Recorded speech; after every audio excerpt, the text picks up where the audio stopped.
Hello and welcome everyone. Today we are going to start a new topic or a particular new course, that is research methodology. We'll try to cover this course in several upcoming videos, and today we are starting with the very first unit, that is introduction section, or we can say we'll start with the meaning of research and we'll try to cover the research process. Okay, so without any delay, let us start the session. Okay, so let us go with a basic understanding, or we'll try to understand it with some basic examples. Suppose a person, say Ram. Ram realizes by looking at this pictures, just focus on the picture, that Ram realizes that a particular intersection in his city experiences traffic cognition at an unusual time. And as you can also see that there is a heavy traffic in the city or in that particular area during a particular time or any unusual time. Now uh, this leads him to think about this, and from here onwards he start thinking about this, which leads to curiosity, and he gathered traffic data. He interviewed various drivers and mapped the peak hours during the city. Now, his analysis revealed a timing flaw in the traffic lights, promoting discussion with the city planner. And then he started thinking, now what can he do, or what can one person do? So that leads us to discover our today's topic, that is, what is research and how does the research process transfer transform a simple question into a groundbreaking discovery. Now you again think from that perspective. If you got the data of the traffic data, he interviewed several drivers and all these things, so somehow he is doing a research, isn't it? So we'll try to find out how does the research process transforms a simple question, that is why the traffic is so high during this time, into a groundbreaking discovery. So by analyzing the data and doing the proper study, he can find out the reason, that is he can discover something new. Okay, let's move ahead and let's see what we are focusing today. So we are primarily focusing on two things.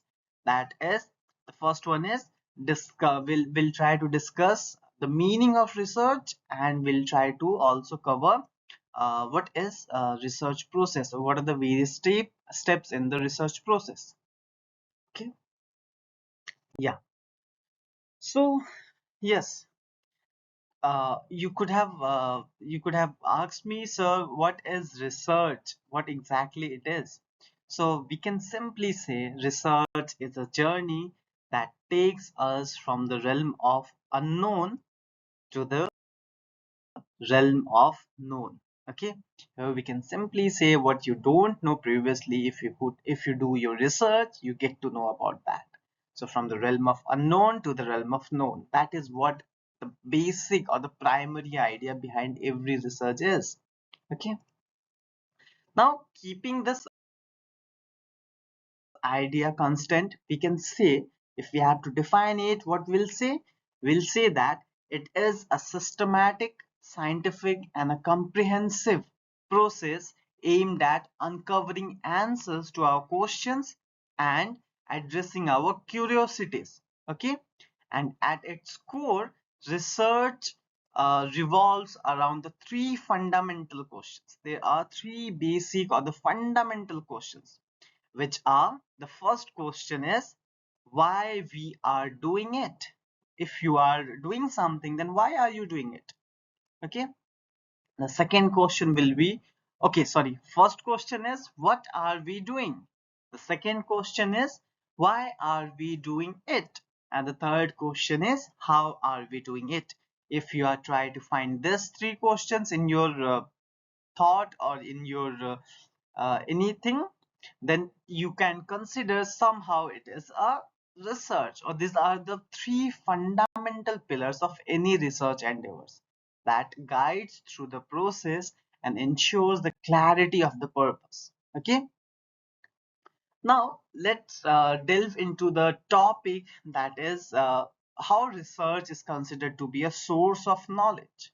Now we know that research is conducted across most professions, and it is more than just a collection of skills, or it represents a way of thinking. Like if you are doing a research in marketing, then how are you thinking about that?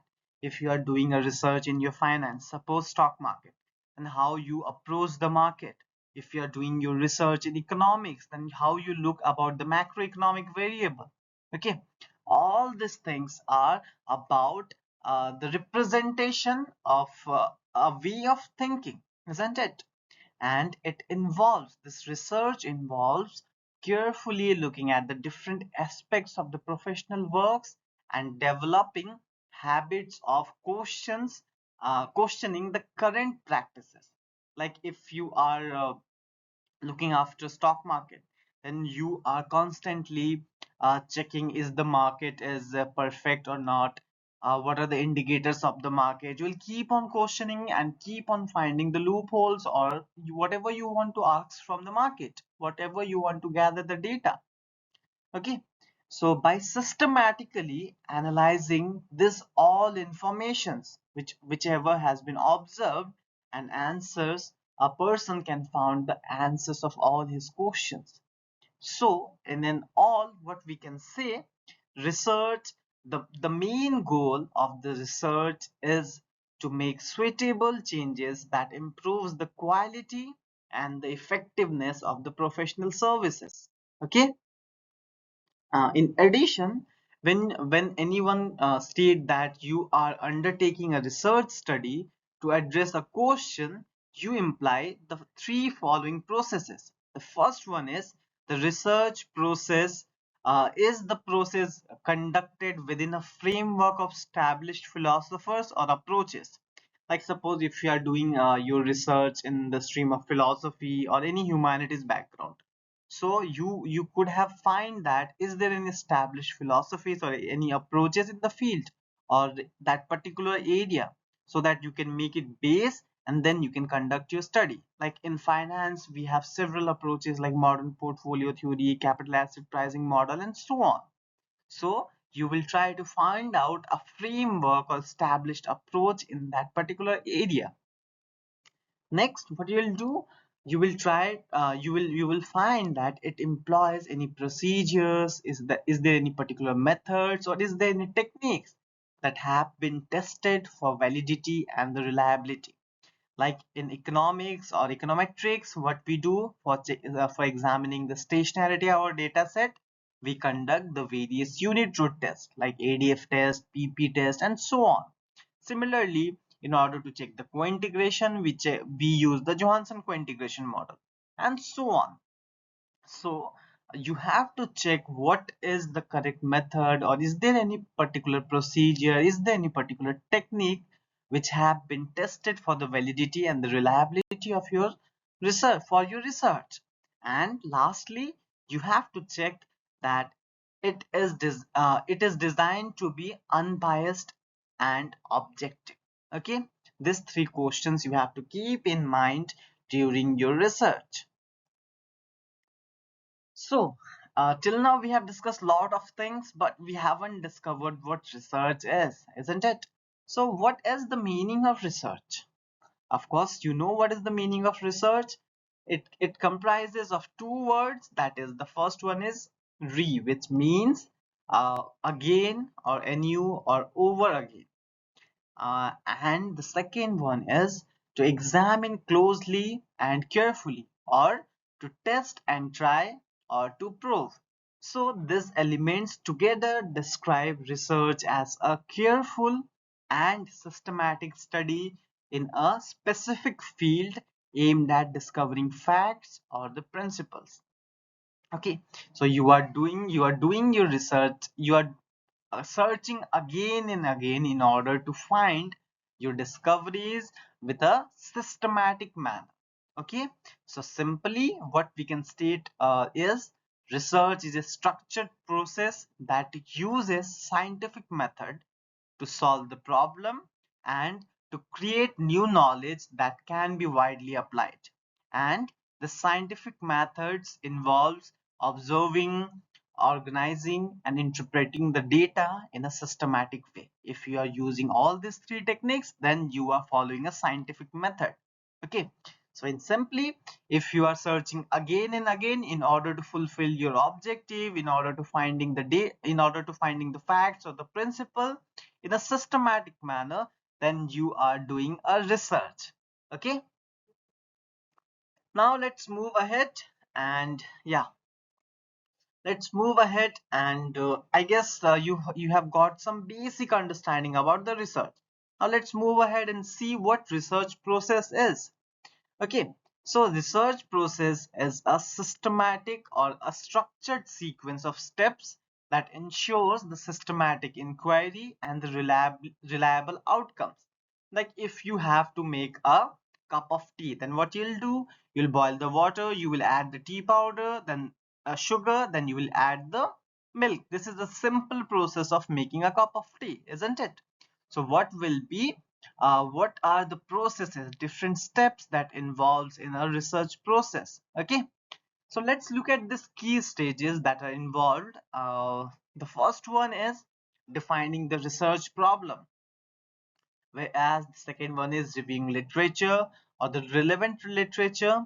You have to find out the developing hypothesis, then designing the research framework, selecting the sample design, followed by gathering data. Then after it comes implementing the research plan, and then analyzing the data. You have to analyze the data, followed by testing hypothesis, and then it leads to drawing your conclusions and generalizations. And at last you will write it comes writing and presentation of your research report, like how you present your research. So these all are the processes. Okay, now let us discuss all these processes one by one. That will help us to understand this concept a bit more. Yeah, okay. So let us first discuss our first step, that is defining the research problem. Okay.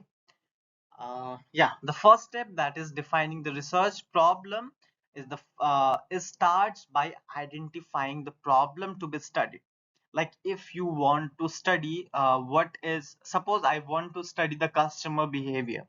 So I have identified one problem, or identified what is the exactly problem in this particular area, how the customers are reacting in order to any new norm or any other changes in the market tariffs or any other thing. I want to observe the customer behavior. Okay, so I have identified a particular research problem. So this problem could involve natural phenomena or the relationship between variables. Like I want to examine the relationship between exchange rate and suppose stock market performance, or any other macroeconomic variable like GDP and inflation. So you whatever you want to do, you have to identify your problem, that is your research problem.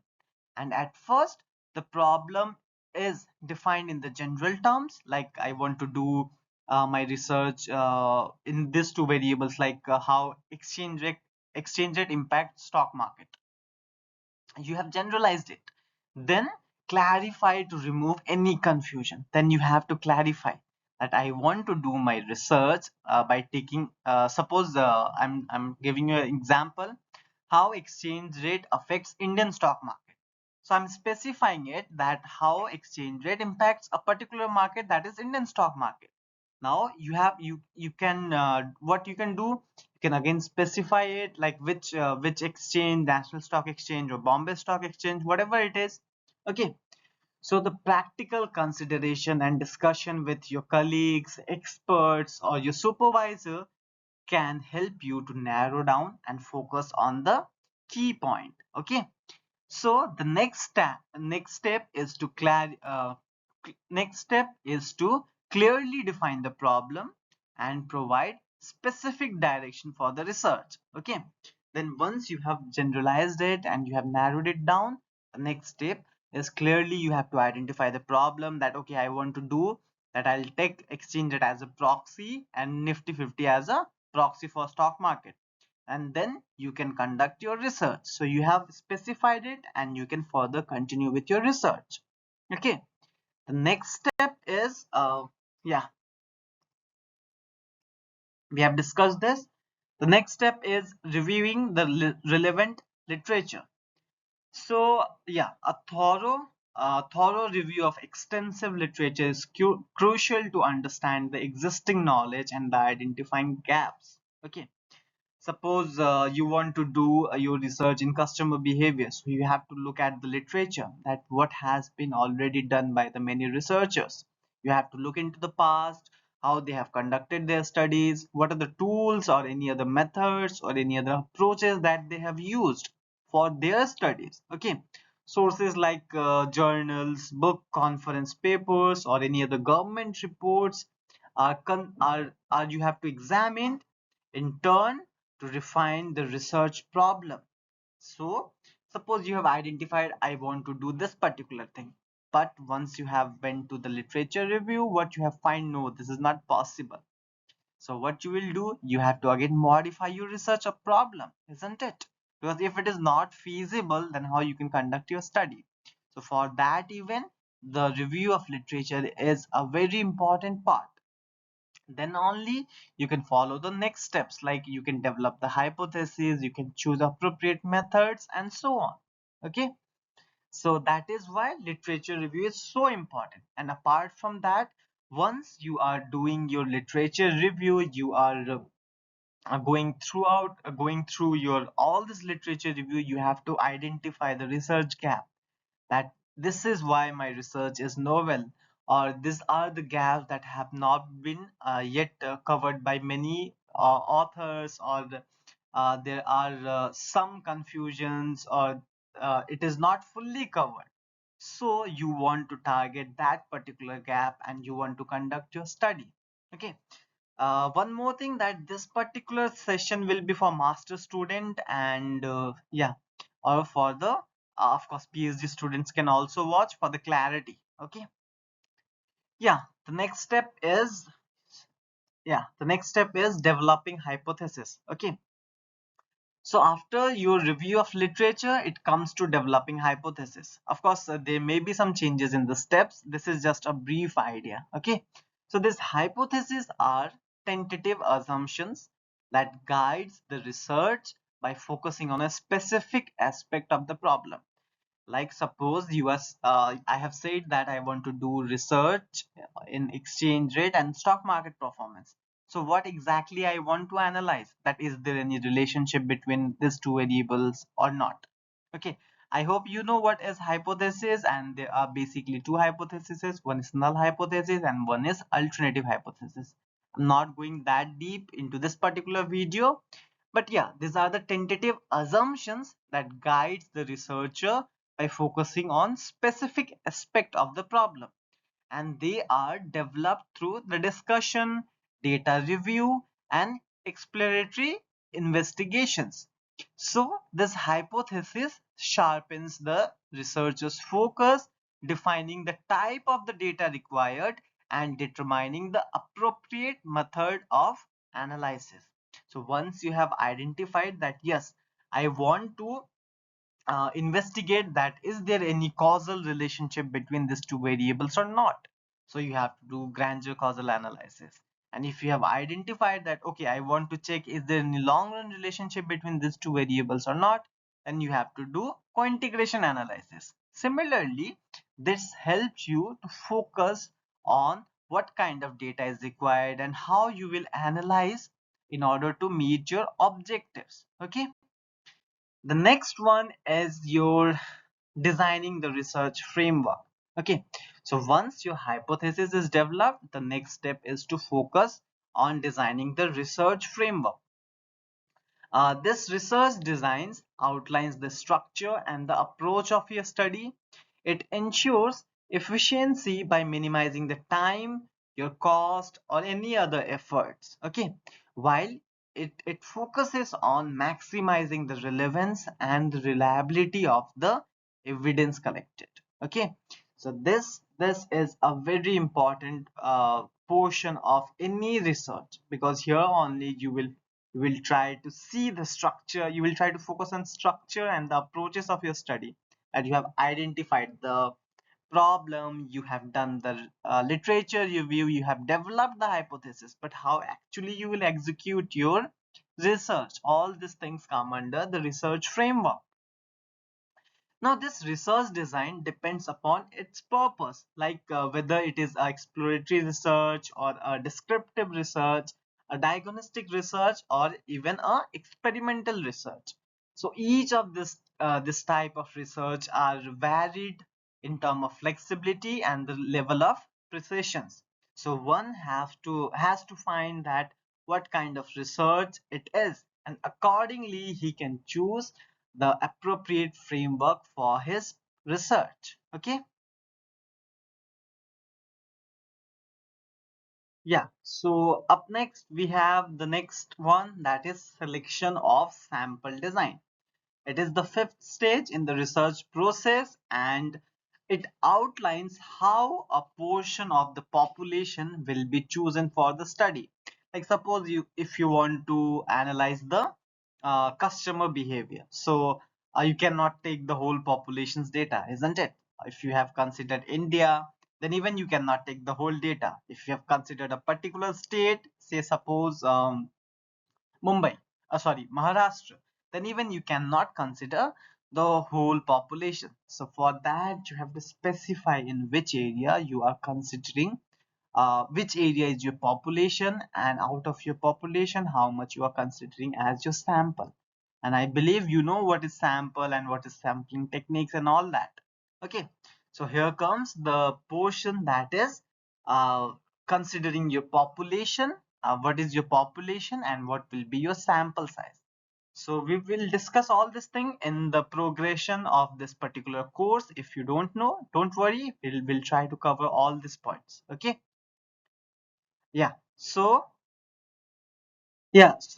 this the selection of your sampling should ensure that the sample is a very good representation and it aligns with the objective of your research. Okay, then only it makes some sense for selecting the sample from your population.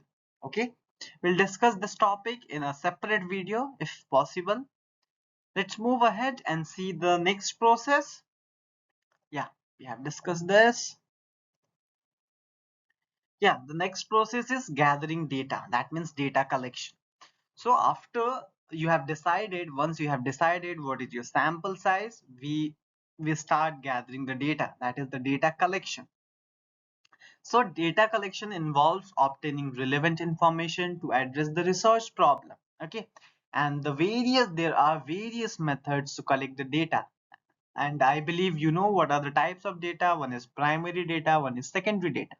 Okay, so you can do your survey, you can do interviews or any other experiments in order to collect your data. And if you are collecting any secondary data, you can collect it from the government websites or even other websites that are the reliable sources of your data. Okay, so this is how you can simply collect the data. Up next we have implementing the research plans. So once you have gathered the data, the implementation of plan comes next, and executing the research plans requires a systematic approach to ensure the reliable data collection. Okay, and it involves properly training and supervising staff. If you are conducting research with so many people, then you have to be on the same page and striking to the timeliness and adhering to the non-responses issues. Okay, and the regular checks are essential to maintain accuracy and the quality control. If this is very important, primarily in the case of primary data. Okay, sometimes there comes some kind of biasness if you don't do a proper check or if you don't maintain the quality of your data. Okay, so this is what implementation of your research plan is. Up next, once you are done with this, here comes the next step, that is analyzing of your data. Now it totally depends upon the nature of your data, and if it is a primary database research, then the analysis will be a bit different from the secondary data research. Okay. Again, it depends upon the subject discipline as well. Okay. So, yes, the next step, that is analyzing data, is a research process involved organizing a raw data into the meaningful categories, coding and tabulation it for the further interpretation. Okay. Yeah, even various statistical tools are used for finding the patterns or any relationship, or it depends upon the different type of your research or different type of your data sets. Okay, for finance and econometrics, we use various econometrical tests. For most of the qualitative research, we use softwares like SPSS and other things in order to analyze the data, and this analysis is essential for drawing the accuracy and reliable and which leads to the reliable conclusion for from your analysis. Okay, so it should be accurate and reliable, this particular data analysis, because on this basis only you will get to know what exactly you wanted to find it out, and then only you will make conclusion based upon the analysis. Okay, that is why it becomes a very important part of your research process. Yeah, up next, we can have the testing of hypothesis, which is nothing but a part of your data analysis. Here, these hypotheses are tested using various statistical models, like we have chi-square test, t-test, z-test, f-test, and so many more. So this steps determines whether the data supports the assumptions or it leads to the rejection of your hypothesis.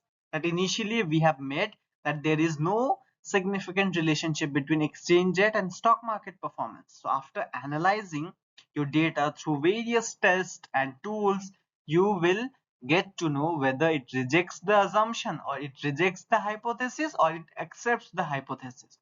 So based upon that, this testing provides a basis for validating the findings and contributes to the development of theories in your research. Okay. Up next, yeah, we have discussed this. Up next, we have the next point, that is drawing of conclusion and generalization. So this step in research process, which is conclusion, we simply denote it as conclusion, validates your hypothesis and may lead to the generalization or the development of new theories. Like suppose you have found that yes, there is a significant relationship between exchange rate and stock market performance. So as per the capital asset approach, or suppose there is a theory, particular portfolio managers theory in aspect of exchange rate, which aligns with your findings, then you will support that theory and you will come to the generalization of your findings. And this interpretation involves explaining the findings in the context of existing literature. You have to mention whatever you have found, how it either deviates from the existing literature or how it syncs with the existing literature. And this step often raises new questions, promoting the future research ideas as well. Suppose in existing literature they have not found any significant relationship between these two variables, but in your particular research, if you have found a significant relationship, then you are contributing and you are promoting for the further research as well. So the upcoming researcher may attempt and may try to analyze this relationship as well. Similarly, in the field of humanities or other fields, other socio-economical subjects, what they do, they come for the various theories and the various approaches in the field. Okay, so this is how whatever you have found in your analysis, you will conclude it, and then you will come to the generalization and try to find it, either it aligns with the existing knowledge or it makes some new theories, the development of new theories, or and then which leads to new ideas and promotes the future research. Yeah, and the last part is your writing and presentation of research report. So I guess in some of my videos I have discussed this whole procedure. Now let us see, there are some basic things like the last stage is writing your research. So it is kind of a representation. Whatever you have done, it's a kind of a representation. So the last stage of research process is this writing and representation, which involves documenting the research in a very systematic format. And this particular report includes your preliminary pages like acknowledgement, table of content, list of tables, and so on. If you are writing your PhD thesis, and if it is a research paper, then this all these things are not so important. But yes, of course, you need to have a title, author's details, and the abstract of your study. Then it comes the main context, which includes your introduction, review of literature, objective, data, methodology, data analysis, and followed by your conclusion. Okay, and if there are any appendices or your references, and the end matter, that is, yeah, the references, or if there are any appendices, it comes at the end of your main research report. Okay, and this report should be concise, objective, and written in a very clear language. And if you want to do some visual aids, such as if you want to add charts, if you want to add some graphical representation, then of course you can add it, which may be included to enhance the clarity. And it should also be address the constraints and include the confidence limits wherever it is applicable. So this systematic process ensures that research is a thorough, reliable, and contributes meaningful to the field of study. And one more thing that I have missed is at the end, after your conclusion, what you can do, you can add some limitations or the future scopes of your research. As we know, a particular single study is of course, it is not possible to cover everything in that particular single study. So if there are any limitation, please mention it at the end of the section and mention what are the future scopes in that particular area. And you can suggest some policy implications, or if there are any suggestion, you can also add. So at the end of this discussion of research process, what we have found, this is a systematic process that ensures your research is thorough, reliable, and contributes something meaningful to the field of study. And that is what our main objective is, isn't it? Yeah, so at the end, I guess today we have learned so many things in this particular session. If we have to summarize it, what we can see that yeah, research is a systematic approach to acquire the knowledge through investigation and analysis, isn't it?